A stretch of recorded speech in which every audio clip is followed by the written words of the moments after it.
नमस्कार मित्रों, मैं हूं अमृत कुमार और आज हिंदी ग्रामर का मोस्ट इम्पोर्टेंट पोर्शन संधि एवं संधि विच्छेद। हिंदी ग्रामर का यह जो भाग है संधि, ये मोस्ट इम्पोर्टेंट है और हर एग्ज़ाम में, जिस एग्ज़ाम में कंपटीशन एग्ज़ाम में के सिलेबस में हिंदी का पोर्शन दिया हुआ है, उस एग्ज़ाम में संधि अवश्य आती है। तो आज हम पढ़ेंगे हिंदी ग्रामर। फर्स्ट टॉपिक है मोस्ट इम्पोर्टेंट। क्लास लंबी चलने वाली है भाइयों साथियों, प्लीज़ लाइक करना। और मैं भी नया हूँ, इसलिए ज़्यादा से ज़्यादा लाइक करना, सब्सक्राइब करना, अपने साथियों के साथ शेयर करना। मैं अपना पूरा प्रयास करूँगा कि जो मेरे द्वारा अभी आपसे शेयर किया हुआ संधि एवं संधि विच्छेद है वो आपको समझ में आए। मैं कोई ट्रिक वगैरह नहीं बताने वाला हूँ, मैं सीधा मेन टॉपिक पे आऊँगा। संधि एवं संधि विच्छेद। संधि एवं संधि विच्छेद, आपको पता ही है कि संधि दो तरह से लिखी जाता है। संधि जो शब्द है वो दो तरह से लिखा जाता है। एक संधि ये, एक संधि इस तरह भी लिखा जाता है, छोटी ई संधि। तो जैसा कि बुक में दिया हुआ है कि दो वर्णों के मेल से होने वाला विकार संधि कहलाता है। संधि के सामान्य तीन भेद होते हैं: स्वर संधि, व्यंजन संधि, विसर्ग संधि। स्वर संधि पढ़ लेते हैं पहले। स्वर संधि की डेफिनेशन क्या है? स्वर संधि किसे कहते हैं? दो स्वरों के परस्पर मेल से जो विकार उत्पन्न होता है वह स्वर संधि कहलाता है। हिंदी वर्णमाला में आपके जहन में ये सवाल उठता होगा कि भाई स्वर क्या? स्वर हिंदी वर्णमाला में 11 होते हैं। अ, आ, ई, बड़ी ई, ऊ, बड़ा ऊ, री और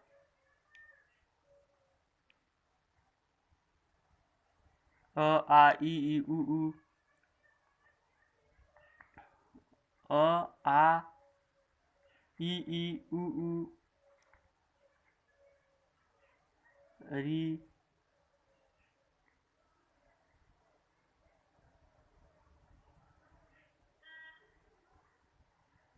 ये 11 होते हैं।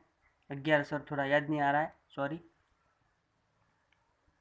स्वर संधि, दो स्वरों के परस्पर मेल से जो विकार उत्पन्न होता है वह स्वर संधि कहलाता है। स्वर संधि के भी प्रकार होते हैं। स्वर संधि को डिवाइड किया गया है। स्वर संधि को बांटा गया है। एक दीर्घ संधि,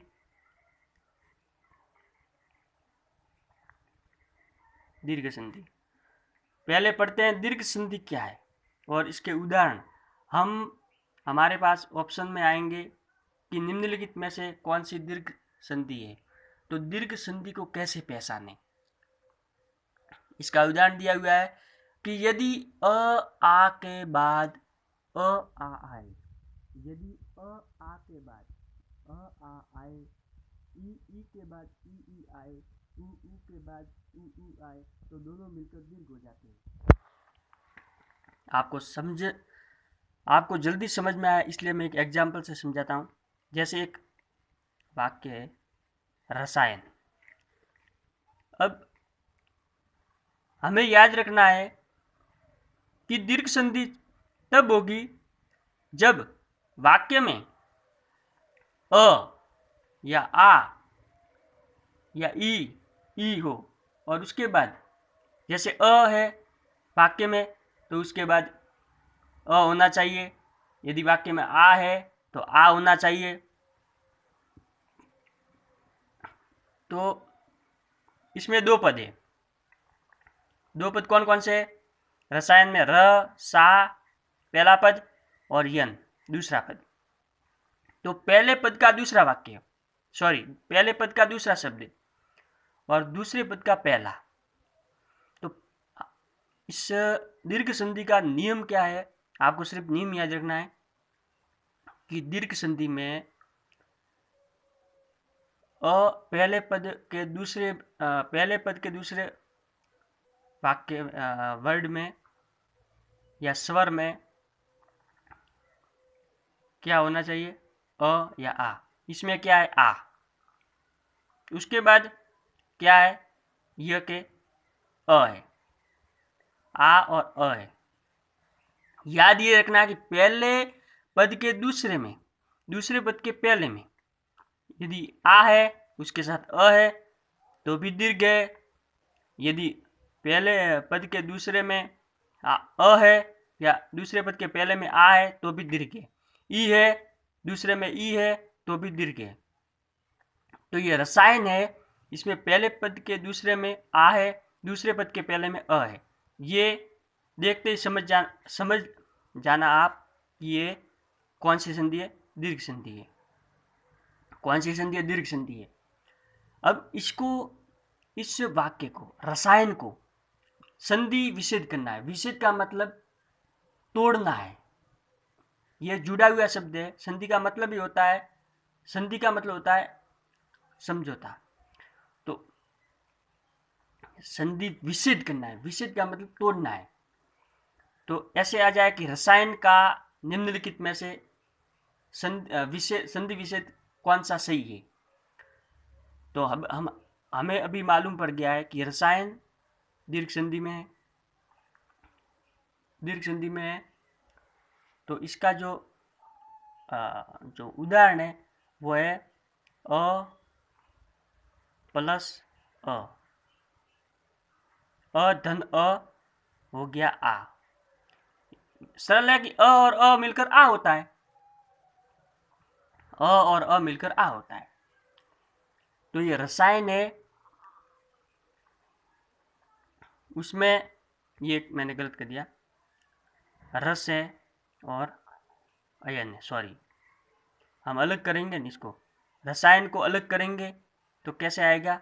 रस धन अयन। रस धन अयन। रस धन अयन। रसायन का संधि विच्छेद होगा रस धन अयन। ये है, दिया हुआ है। ये रसायन का संधि विच्छेद होगा। आप स्क्रीनशॉट भी ले सकते हैं आप। रस धन अयन। जैसे दूसरा एग्जाम्पल है मुरारी। तो मुरारी में देखो दूसरे पद में आ आया है और दूसरे पद के पहले में ये मुरारी में भी आ आया है। तो इसका संधि विच्छेद होगा मूर धन अरी। और तीसरा जो उदाहरण है स्वाधीन, इसका संधि विच्छेद होगा सव धन अधीन। पराधीन, इसका संधि विच्छेद होगा पर धन अधीन। बहुत सारे एग्जाम्पल है, जैसे दिवसावसान, तो इसका होगा दिवस धन अवसान। जैसे नवांकुर है, नव धन अंकुर। अगर कोई भी आपको इसमें भी डाउट हो तो आप कमेंट करके क्वेश्चन टाइप कर सकते हो। मैं पूरा प्रयास करूँगा कि आपका जो क्वेश्चन होगा उसका आंसर देने की। जैसे शूरारी, शूर धन अरी। अब दूसरा एग्जाम्पल है, हम अभी दीर्घ संधि पढ़ रहे हैं जो स्वर संधि का प्रकार है। तो दीर्घ संधि में आ के बाद आ भी और आ आए तो आ हो जाता है, और आ आए तो आ हो जाता है, आ मिलकर आ हो जाता है। एग्जाम्पल, नित्यानंद। अब संधि विच्छेद करो, नित्य धन आनंद। नित्य धन आनंद में पहले पद के दूसरे में अ है, कैसे? नित्यानंद, ये रहा। तो नित्य धन आनंद, देखो दूसरे पद के पहले में आ है, ये रहा आ, और पहले पद के दूसरे में ये अ है, क्या है? अ है। तो अ और आ मिलकर आ हो जाएंगे, तो उसका जो संधि होगा तो होगा आ, यानी नित्यानंद। अब संधि विच्छेद करना है, संधि विच्छेद होगा वो तो इस प्रकार होगा, ठीक है ना? अ होगा और आ होगा। अगर आपको वाक्य दिया हुआ है कि नित्यानंद, वाक्य, ये जो वाक्य है इसमें आप पढ़ के भी मालूम कर सकते हो कि नित्या यानी आ आया है, क्या आया? आ। तो ये तो दीर्घ संधि होगी। दीर्घ का मतलब बड़ा, एक समझने के लिए कि दीर्घ का मतलब होता है बड़ा। भले बड़ा आ हो, ई हो, तो दीर्घ संधि में आएगा। लेकिन साथियों ध्यान रखने की बात यह है कि अगर अ है तो भी दीर्घ संधि है, ठीक है। दूसरा उदाहरण है वृद्धाश्रम। देखो इसमें भी दूसरे पद में आ आया है, सॉरी वर्द नहीं, सॉरी, ये रहा वर्द, अ आया है, क्या आया? अ आया है, ये रहा अ, और आ आया है, वर्द आश्रम। ये आपको नियम याद रखना है कि अगर वाक्य दिया हुआ है और आपको संधि विच्छेद करनी है, संधि विच्छेद करनी है, तो ये आपको फॉलो करने पड़ेंगे। और अगर आपके सामने एग्जाम में संधि के चैप्टर में संधि विच्छेद दिया हुआ है, वर्द धन आश्रम का संधि करो, तो आपको मालूम देखते ही आपको मालूम हो जाएगा कि वर्द यानी अ और आ है, तो अ आ तो किसके नियम है? दीर्घ संधि के नियम है। तो इसका जो संधि विच्छेद होगा वो आ हो जाएगा, यानी वृद्धाश्रम। दूसरा एग्जाम्पल, तीसरा है मिताहार। मित धन आहार, भयाक्रांत, भय धन आक्रांत, शाकाहारी, शाक धन आहारी, सिंहासन, सिंह धन आसन, कुशासन, कुश धन आसन, गुरुत्वाकर्षण, गुरुत्व धन आकर्षण। ऐसे ये सब सारे जो एग्जाम्पल है वो समझने के लिए दिए हुए हैं दीर्घ संधि में। अब इसका जो तीसरा रूल्स है दीर्घ संधि का, वो आ धन अ मिलकर आ हो जाता है, आ धन अ मिलकर आ हो जाता है। जैसे विद्यार्थी, विद्यार्थी, इसमें भी आ है, इसमें भी क्या है? आ है, विद्यार्थी में भी आ है, तो विद्या धन अर्थी होगा, विद्या धन अर्थी होगा। अर्थी का मतलब विद्या ग्रहण करने वाला। आप दूसरा मत समझ लेना, वो अर्थी होता है, ये अर्थी है, इसका मतलब होता है विद्या को ग्रहण करने वाला। तथापि, तथा धन अपि, इसी के आगे है पूरा अवशेष, पूरा धन अवशेष। ब्रह्मांड, ब्रह्मा धन अंड। श्रद्धांजलि, श्रद्धा प्लस अंजलि, ये इसका उदाहरण हो गया। अब जो चौथा नियम है दीर्घ संधि का, वो है आ धन आ मिलकर आ हो जाता है, यानी दोनों पदों में आ हो तो भी आ हो जाता है। जैसे वाक्य है महास्य, क्या है? महास्य, इसमें भी आ है, तो इसमें आ है तो दोनों में आ आएगा, यानी महाधन आस्य। महात्मा, महाधन आत्मा। विद्यानंद, विद्याधन आनंद। विद्याश्रम, विद्याधन आश्रम। वार्तालाप, वार्ताधन आलाप। क्रियात्मक, क्रियाधन आत्मक। अब ई, पांचवा एग्जाम्पल ई में चार तो हो गए आ वाले। अब पांचवा है ई धन ई मिलकर बड़ी ई हो जाता है, ई धन ई मिलकर बड़ी ई हो जाता है। जैसे रविंद्र। अब यहां पे देखो आप, रविंद्र बड़ी ई की मात्रा है, ठीक है ना, रविंद्र बड़ी ई की मात्रा है, तो दीर्घ संधि है और संधि विच्छेद करेंगे तो छोटी छोटी ई आएगा, यानी रवि धन इंद्र। आपको रविंद्र में अगर संधि विच्छेद करना है तो छोटा ई आएगा। ज्यादातर विद्यार्थी क्या कर लेते हैं, जल्दबाजी में रविंद्र का विच्छेद तो सही नहीं कर पाते हैं, यानी ई है वो बड़ी करके आ जाते हैं और पीछे इंद्र करके सही आते हैं, लेकिन वो गलत होता है। रविंद्र बड़ी ई है तो उसमें संधि विच्छेद होगा, वो ई छोटा होगा। गिरिंद्र, आगे ये भी रूल्स है कि बड़ी छोटी ई है तो बड़ी ई संधि विच्छेद में बड़ी ई आएगा, लेकिन यहाँ बड़ी ई है और संधि विच्छेद में छोटी ई आएगा, यानी गिरिंद्र तो गिरि धन इंद्र, ई है छोटी आएगा। प्रतीत, प्रतीत ई है बड़ी है, लेकिन संधि विच्छेद में प्रतीत धन इत छोटी ई आएगा। यहाँ देखो, अब ये है, ये देखो, ई धन बड़ी बड़ी होगा। मुनीश्वर क्या है? मुनीश्वर, ये बड़ी है, ये क्या है? बड़ी है। तो इसमें पहले पद के दूसरे में तो ई छोटी आएगी और दूसरे पद के पहले में क्या आएगी? बड़ी ई आएगी, क्योंकि ये रूल्स है। मुनि धन ईश्वर, मुनि धन ईश्वर। कपीस, कपीस में बड़ी है, संधि विच्छेद में पहले पद के दूसरे में ई छोटी आएगी, लेकिन बाद वाले में बड़ी ई आएगी।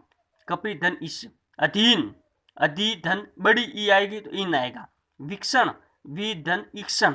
प्रतीक्षा, प्रति धन इक्षा।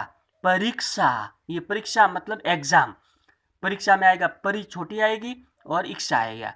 अधीश्वर, अधि छोटी आएगी और ईश्वर बड़ी आएगी। अब जो तीसरा इसमें रूल्स है, बड़ी ई प्लस ई हो जाएगा बड़ी ई।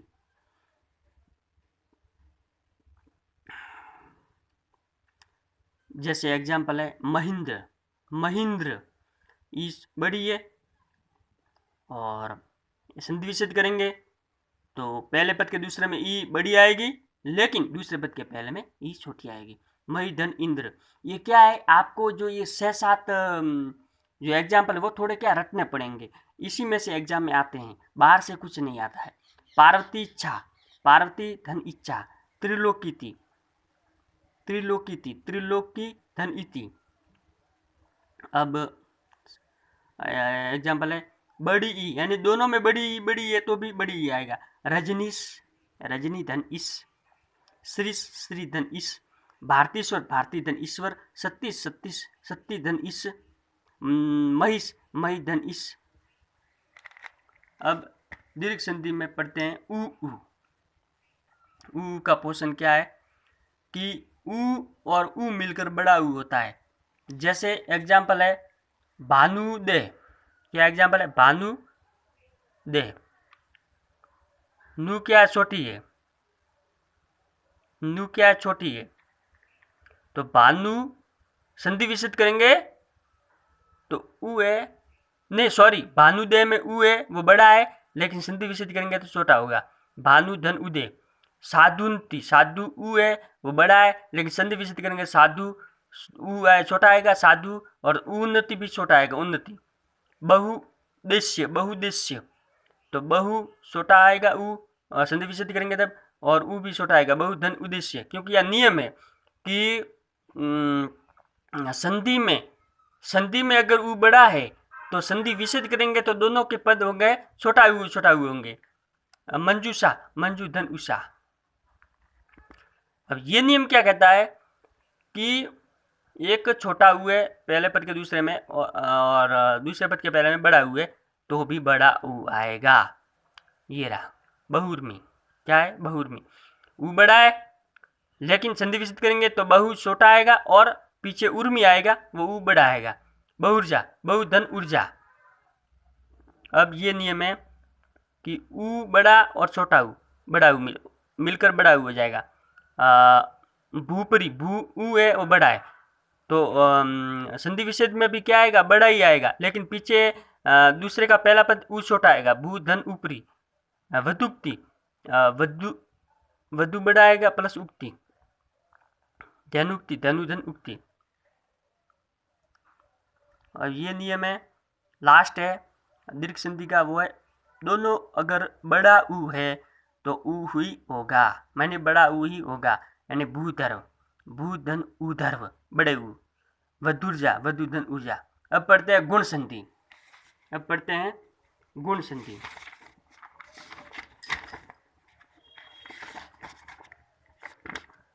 पढ़ते हैं गुण संधि।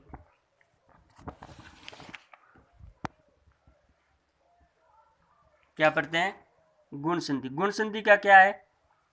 ये जो पहले हमने पढ़ी स्वर संधि के प्रकार में दीर्घ संधि, दूसरी है गुण संधि। एग्जाम में ये नहीं पूछते हैं कि स्वर संधि के कितने प्रकार हैं। आजकल इतने सिंपल सवाल नहीं आते हैं। सवाल तो विच्छेद का आता है, संधि विच्छेद करो, या ये संधि कौन सी है, तो दीर्घ संधि पढ़ ली, अब है गुण संधि। संधि 3 प्रकार की होती है, स्वर संधि, व्यंजन संधि, विसर्ग संधि, लेकिन हम पढ़ रहे हैं स्वर संधि के प्रकार। स्वर संधि के प्रकारों में दीर्घ संधि है, अभी दूसरी है गुण संधि। गुण संधि में क्या जो नियम है वो है, यदि अ आ के बाद ई आए तो ए,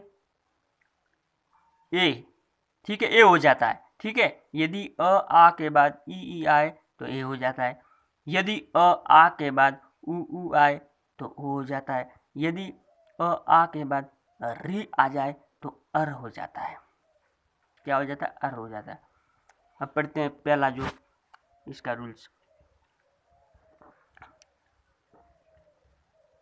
अ और ई मिलकर ए हो जाता है। अ और ई मिलकर ए हो जाता है। भारत तेंदु। अब तेंदु है, भारत तेंदु यानी ए है। क्या? ए छिपा हुआ है, तो ए आते ही क्या आ जाएंगे? गुण संधि में। तो इसका संधि विच्छेद क्या होगा? भारत यानी अ, और दूसरे पद में ई आ जाएगा, अ और ई। तो भारत धन इंदु, नरेंद्र, नर धन इंद्र, नागेंद्र, नाग धन इंद्र, नेति न धन इत, शुभेच्छा शुभ धन इच्छा। दूसरा नियम क्या कहता है कि यदि आ और ई है तो ए हो जाएगा मिलकर। आ और ई है तो ए हो जाएगा मिलकर। महेंद्र, आपके कोई दोस्त का नाम महेंद्र है तो वो गुण संधि है उसकी। जैसे एग्जाम इसका संधि विच्छेद होगा महा, यानी आ और ई हो जाएगा। ए है तो आ और ई हो जाएगा। महाधन इंद्र, यथेष्ट, यथा धन इष्ट। तीसरा जो इसमें रूल्स है, अ और बड़ी ई मिलकर ए हो जाएगा। ध्यान रखना साथियों, यहाँ भूल नहीं करनी है। अ और बड़ी ही है, अ और बड़ी ई है तो ए हो जाएगा छोटा ए। देवेश, अब देखो देवेश, देवेश, देवेश, ए है, ठीक है ना, ए है, लेकिन इसका संधि विच्छेद क्या होगा? देव धन इस, यानी बड़ी ई आएगा। गणेश, गणेश जी भगवान, गण धन इस बड़ा हो जाएगा। अपेक्षा, अप धन इच्छा, प्रेक्षा, पर धन इच्छा, एकेश्वर, एक धन ईश्वर। अब ये तीसरा नियम है कि आ और ई है तो ए हो जाएगा। आ और धन ई है तो ए हो जाएगा। एग्जाम में तो ऐसा भी पूछ सकते हैं कि आपको दे सकते हैं कि महाधन ईश्वर दिया हुआ है, तो अब इसका संधि करो। क्या करो? संधि करो। आपको ये रूल्स याद है, आपको सिर्फ समझना है। आपको अगर ये रूल्स याद है, रटना नहीं है, याद सिर्फ करना है, रटना नहीं है कि ए दिया हुआ है। जैसे एग्जाम में ऐसा भी दे सकते हैं, महेश्वर, महेश्वर की संधि विच्छेद करो तो महा बड़ी आएगा, महाधन ईश्वर। राकेश, राका धन ईश, राका किसे कहते हैं? उजाले को। गुड्डा केस, गुड्डा का धन बड़ी ईश। राजेक्षा, राजा धन इक्षा। ये इसके एग्जाम्पल। चंद्रोदय, चंद्र धन उदय। परोपकार, पर प्लस उपकार। ये दूसरा है अ प्लस उ बराबर ओ हो जाएगा। अ प्लस उ बराबर ओ हो जाएगा। जैसे चंद्रोदय, ओ है, चंद्र धन उदय हो जाएगा। परोपकार, ओ है तो पर प्लस उपकार हो जाएगा। शरणोदक, ओ है तो शरण धनक उदक हो जाएगा। लंबोदर, लंब धन उदर, लंबोदर गणेश जी भगवान को कहते हैं। ये हो गया। इसके एग्जाम्पल है, जैसे आप चाहे तो आप स्क्रीनशॉट भी ले सकते हैं कि ये गुण संधि में है सारे एग्जाम्पल। हिमोपल, हिम धन उपल, नवोदित, नव धन उदित। इसके आगे गुण संधि के आगे कि यदि आ और उ है तो ओ हो जाएगा। जैसे महोपदेश, महाधन उपदेश, महोत्सव, महाधन उत्सव। और यदि अ और उ है तो ओ हो जाएगा नवोढ़ा, नवधन उढ़ा, जलोर्मी, जल धन उर्मी। यदि आ और उ है तो ओ हो जाएगा गंगोर्मी, गंगा धन उर्मी, महोर्जस्वी, महाधन ऊर्जस्वी। लास्ट है इसमें गुण संधि में अ और री है तो अर हो जाएगा। ये एक थोड़ा सरल भी है। ये सप्तऋषि आ गया, सप्तऋषि।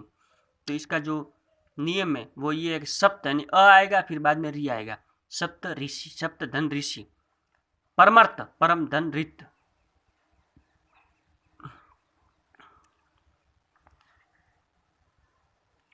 अब पढ़ते हैं वर्धी संधि। स्वर संधि का तीसरा जो प्रकार है वो है वर्धी संधि। वर्धी का मतलब बूढ़ा हो गया है। वर्धी का मतलब क्या हो गया? बूढ़ा हो गया। यानी कि इस संधि में अ नहीं आएंगे, सॉरी मतलब मात्रा वाले आएंगे। क्या आएंगे? मात्रा वाले आएंगे। जैसे फर्स्ट पढ़ते हैं कि अ धन ए मिलकर बड़ा ए हो जाता है, यानी एक एक।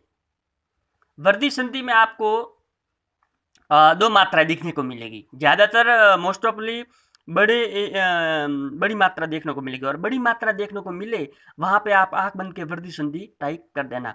ये मैं गारंटी के साथ कहता हूँ कि वर्धी संधि में ही बड़ी मात्रा है, एक वर्धी संधि में ही। बाकी संधियों में भी होगी लेकिन इसका नियम अलग है। जैसे एक एक, एक धन एक, एक धन एक, सात्रिकता, सात्र धन एकता, शुभेशु शुभ धन एसी, लोकेक्षणा, लोक धन एक्षणा। ये वर्धी संधि में आपको सिर्फ रूल्स याद रखने हैं।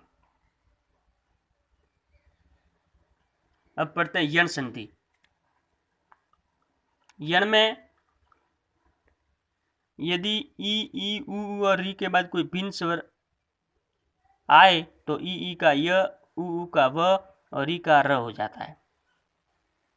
असमान स्वर आए तो एग्जाम्पल है कि यद्यपि, यद्यपि, यदि धन अपि, यदि धन अपि, न्याय, निधन आय। ये असमान स्वर आया। क्या आया है? असमान स्वर। कौन सा? जैसे यद्यपि में यदि धन अपि है तो अपि क्या है? असमान स्वर। जैसे अध्यापक है तो अधि धन आपक होगा।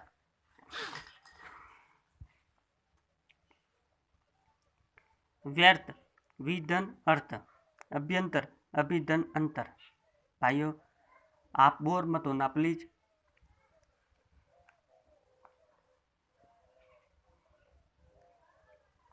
व्यंजन, व्यंजन भी क्या है? यण संधि का उदाहरण है। विधन अंजन। पर्यटन, परिधन अटन।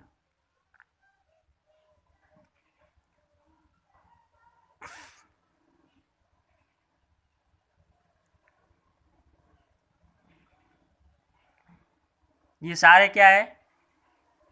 यण संधि के उदाहरण है। आप चाहे तो स्क्रीनशॉट ले सकते हैं।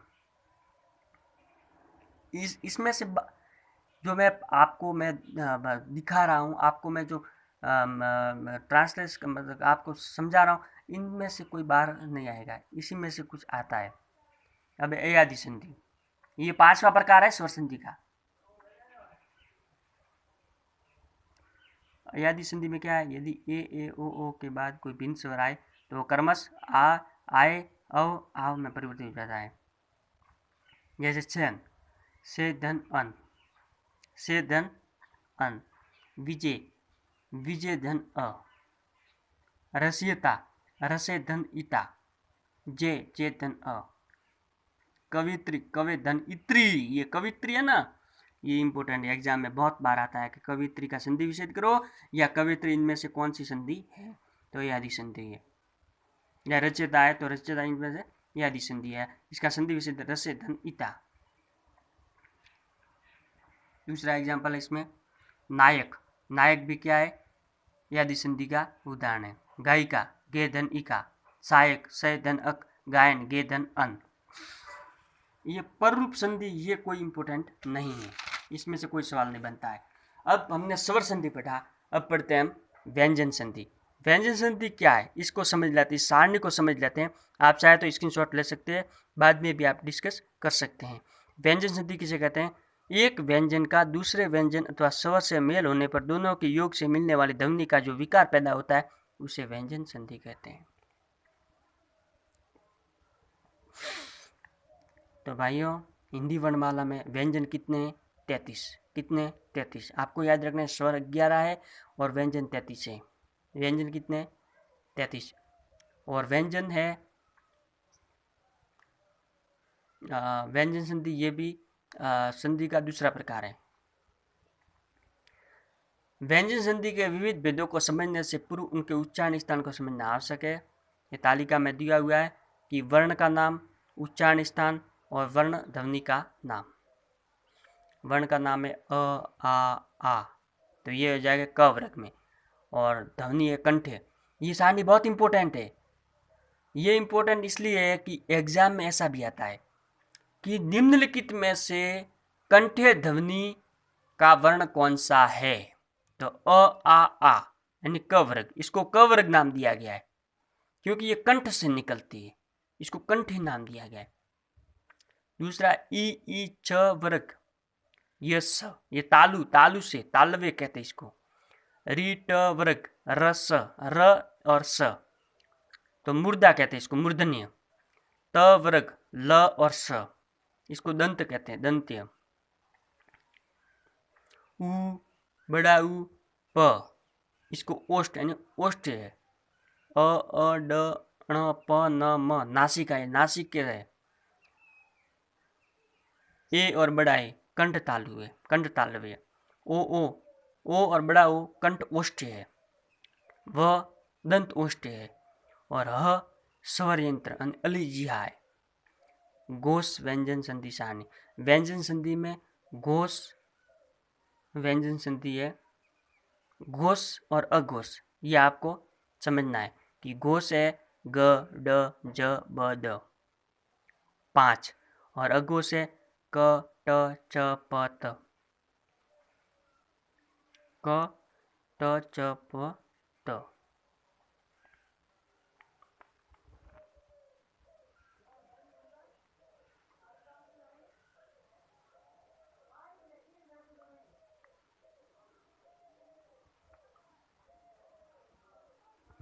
घोष और अघोष, आप शायद तो स्क्रीनशॉट लो, आपके पास टाइम है।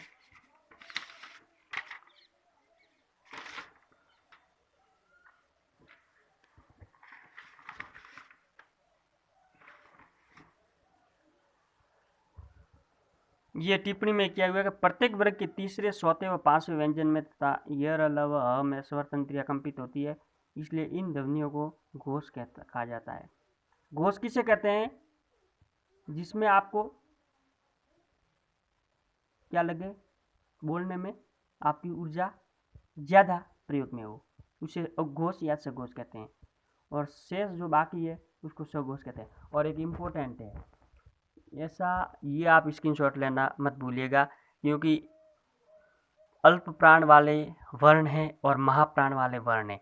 तो एग्जाम में ऐसा भी आता है कि इनमें से अल्प प्राण वाले वर्ण कौन सा है, या महाप्राण वाले, यानी अल्प प्राण का मतलब कम आप जो जैसे क बोल रहे हो, जैसे आपने क का उच्चारण किया क ग ड, तो इसमें क्या है, वायु कब बाहर निकल रही है, वायु। और महाप्राण में ख घ, इसमें क्या है, वायु ज्यादा निकल रही है, तो ये महाप्राण हो जाएंगे। स्क्रीनशॉट आप ले ले। अब एक घोष व्यंजन संधि हम पढ़ते हैं।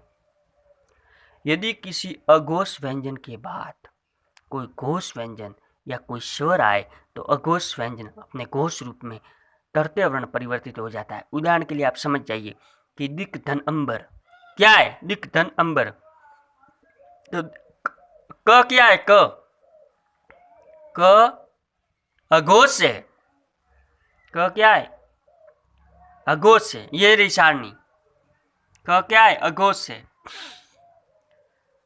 तो इसमें रूल्स क्या है कि यदि अघोष वर्ण है या व्यंजन है,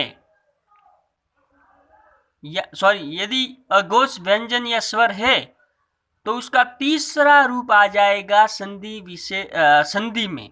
संधि विच्छेद में तो संधि विच्छेद में तो 3 माइनस, यानी कि जैसे कि एग्जाम में तो ऐसा आएगा कि दिगंबर में दिगंबर की संधि विच्छेद कीजिए, तो ये क्या है, घ है। तो हमें याद रखना है कि घ आया है तो घ है वो घोष व्यंजन संधि है या व्यंजन संधि है, और इसका घ का तीसरा पूर्व, यानी घ का तीसरा पूर्व स्वर हो जाएगा क। और यदि संधि विच्छेद दिया हुआ है कि दिक धन अंबर की संधि करे तो क से तीसरा वर्ण हो जाएगा, स्वर हो जाएगा घ, क ख घ, तो दिगंबर। ये नियम है, वाक धन ईश भागी ईश, वाक धन चाल भाग चाल, ऐसे इसमें घ का ध्यान रखना है।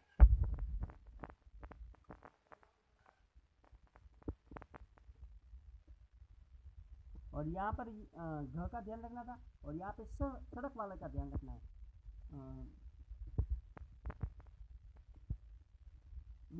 चरित्र, ये जो हलंत है वो तो नहीं रहेगा। संधि कर रहे हो तो ये हलंत हट जाएगा, और स है उसका तीसरा जो रूप है वो स आ जाएगा। स इसका स, ये स शंकर वाला स आ जाएगा। उसमें भी स में मात्रा नहीं आएगी, आधा ये स्वर स आएगा। जैसे ये रहा एग्जाम्पल, दुष्धन करम, तो ये स है, इसका छोटा सा आ जाएगा, ये रूल से। और व्यंजन संधि के अन्य भी उदाहरण है, आप चाहे तो स्क्रीनशॉट ले सकते हैं। इसके अंदर से बाहर, इसमें से ही सवाल आते हैं और यहाँ से कोई सवाल बाहर नहीं जाएगा, ये आपको मैं गारंटी के साथ, दावे के साथ कहता हूँ। स्क्रीनशॉट आप ले सकते हैं। अब पढ़ते हैं विसर्ग संधि। मैं सिर्फ आज तो संधि पढ़ाऊंगा, और तीसरा प्रकार की संधि है विसर्ग संधि। भाइयों, आप बोर मत होना, और हो सके तो आप जितना हो सके आप शेयर करना अपने साथियों के साथ, और भी कुछ भी समझ में नहीं आए तो आप कमेंट में आप कमेंट कर सकते हो। संस्कृत में विसर्ग संधि प्रचलित है। यदि पहले शब्द के अंत में विसर्ग ध्वनि आती है तो उसके बाद में आने वाले शब्द के स्वर या व्यंजन के साथ योग होने से ध्वनि का विकार उत्पन्न हो जाता है, विसर्ग संधि कहलाती है। भाई, कई सारे स्टूडेंट क्या करते हैं, 2 संधि पढ़ के एग्जाम में जाते हैं, स्वर और व्यंजन, लेकिन विसर्ग संधि नहीं पढ़ते, क्योंकि लोग सोचते हैं कि विसर्ग संधि के सवाल आते ही नहीं। विसर्ग संधि में से सवाल आते हैं, आपको तो पूरा तैयार होके जाना है एग्जाम में। विसर्ग संधि के सामान्य नियम, यदि विसर्ग के बाद च वर्ण आए तो विसर्ग के स्थान पर स हो जाता है। ये ट आए तो विसर्ग को स हो जाता है। ऐसा एग्जाम्पल है कि नी विसर्ग धन सल। विसर्ग संधि की पहचान कैसी है? विसर्ग का मतलब होता है ये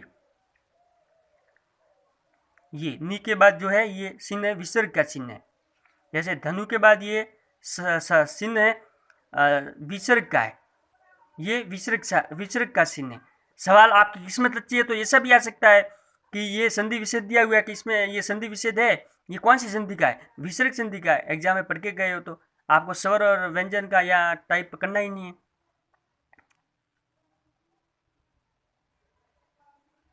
ये स्क्रीनशॉट आप ले लें। ये सारे एग्जाम्पल है वो विसर्ग संधि के हैं। पहले ये ले लो आप स्क्रीनशॉट। विसर्ग संधि में से तो बहुत आते सवाल। राजस्थान हाईकोर्ट ग्रुप डी में 40 नंबर की हिंदी व्याकरण है, इसमें से 5 या 10 सवाल तो संधि में से आएंगे। ठीक है, तो साथियों, अभी संधि का मेरा जो लक्ष्य था आपके साथ शेयर करने का वो पूरा हो गया है, और आप मेरी हेल्प कीजिए। प्लीज़ चैनल को सब्सक्राइब करना, लाइक करना, हो सके तो आप शेयर भी करना, और सब्सक्राइब भी मत करना भूलना। और अगर आपको कोई समस्या है, डाउट है, तो आप मुझे कमेंट बॉक्स में कमेंट कर सकते हो। ठीक है, thank you very very much.